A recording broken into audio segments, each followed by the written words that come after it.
So, ito si Ray Valera. Ray, what can you say about you being here at Ebi Foods in Toronto? Maraming Pilipino rito.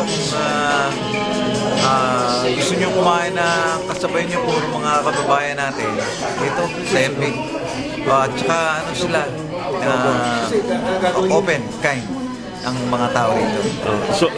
Tsaka minsan naman kasi, it's not what the food eh. Hindi naman yun. Minsan yung environment ang importante rito eh. You feel relaxed, na you're with your own people, gano'n. So do you feel at home? Oo, ito sila. Feel at home.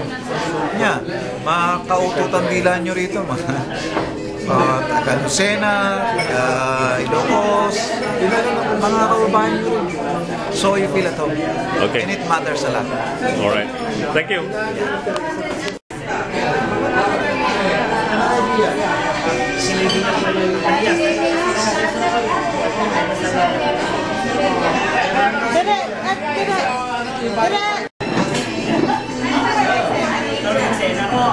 Join the door.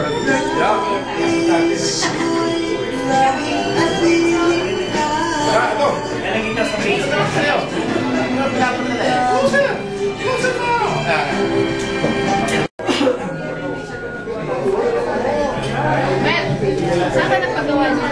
Diyan. Ito si Mel. So, anong masasabi mo na bisita mo ngayon si Ray Valera dito sa isa sa mga tindahan mo? I'm very proud na narito ngayon ang ating isang famous na mga awit sa Pilipinas na si Mr. Ray Valera. Natutuwa rin po ang mga customer po at narito siya. At happy po silang lahat. At narito sa ating si Ray Valera.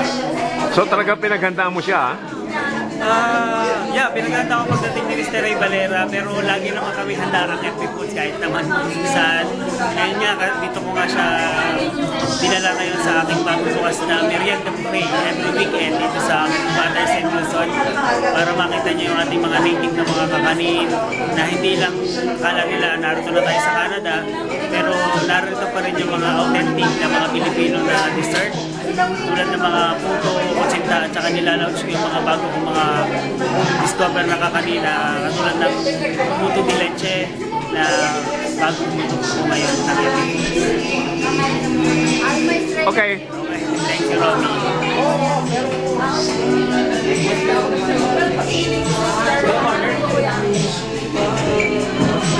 Thank you.